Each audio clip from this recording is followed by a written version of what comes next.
Thanks very much, Shane, for joining Blue Notes. It's been a busy couple of weeks in banking with two announcements from APRA on capital.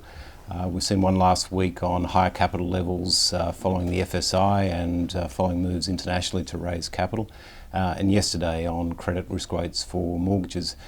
Can you give us a bit of a reaction to those announcements? Sure. Well, I think the first thing to note is that those announcements were expected. And as you rightly point out, they're a reaction to the financial services inquiry that we had some time ago, and APRA had put these in the agenda. And there were two really interesting things. What they've really done is given us certainty, because the FSI made a bunch of recommendations, and APRA has now come out and said, given certainty around the banks, hey, we've done the work and said when the inquiry talked about unquestionably strong, what do we think that actually means? And so they've given some numbers around that and given a sense of how far away the Australian banks are today.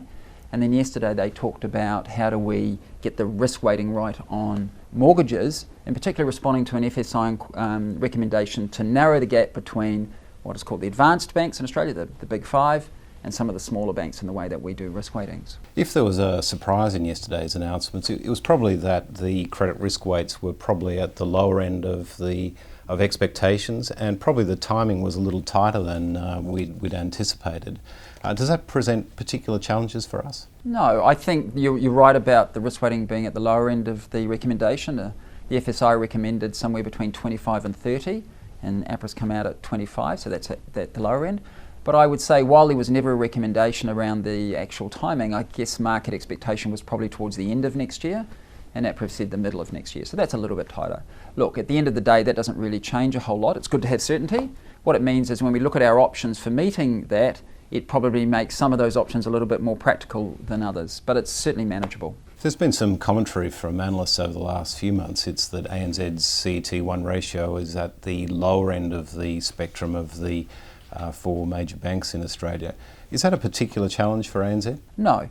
All of the banks are slightly different in terms of our business mix. We do slightly different things. We have a bigger business offshore, for example. Some of our peers have more mortgages, etc. So we're all a little bit different. So I don't think it's quite fair to just look at, that they should all be mathematically the same.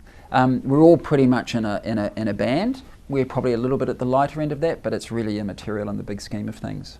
In the announcements that ANZ's put out over the past 10 days, we've talked about the capital task being manageable and that we've got options.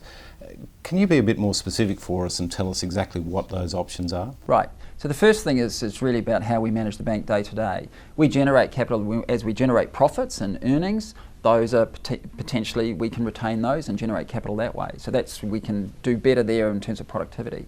We also utilise some of that capital by investing and growing our businesses, doing more lending. So we can manage our growth and our investments to make sure that we organically generate capital. And then we have a whole bunch of other options, which are things, and you will have seen in the marketplace, probably most recently, one of our peer group, NAB, who, as part of a broader restructuring they did a rights issue. So that's an option for the banks. We can do things like dividend reinvestment plans. That's a way to bring some of those dividends back in the form of capital. We can put discounts on those. We can do underwrites on those. And then, of course, all of those options we have like our peer group. And then, in particular for ANZ, we've indicated that there are a few assets that we have, some international, some local, that we're looking to dispose of for strategic reasons that have the ancillary benefit of releasing some capital as well. So there's a lot of options in there for us to play around with. So in terms of divesting these non-core assets, the standard dealer business is in a sale process currently, and there's also been discussion about the future of a number of ANZ's partnerships. Can you give us an update on that process, perhaps specifically with Asanda, but also in terms of our partnerships? Sure. So the Asanda, the dealer finance business that we have there, it's a great business. It's really a decision that we made that it no longer kind of strategically fits within ANZ. It's a business that's attracted a lot of interest, both domestically and internationally, and we have now gone through to the second round where we've narrowed down the bidders in there, and we're having pretty intense discussions with them in that round. So that's proceeding really well because it's a great business and very attractive to a lot of people. That'll progress over the coming months, and certainly the sale of that business, which I would say is highly likely, will contribute towards that capital plan that we have and meeting the deadline of 1st of July for next year. In terms of the partnerships, as we've said, we've got around half a dozen minority stakes in banks in Asia. Those are, attractive properties to a range of different investors, but they're complicated situations. We are generally in a partner with other investors in those places, and so that'll take time and work through. Okay, Shane, thanks very much for joining Blue Notes. Thank you.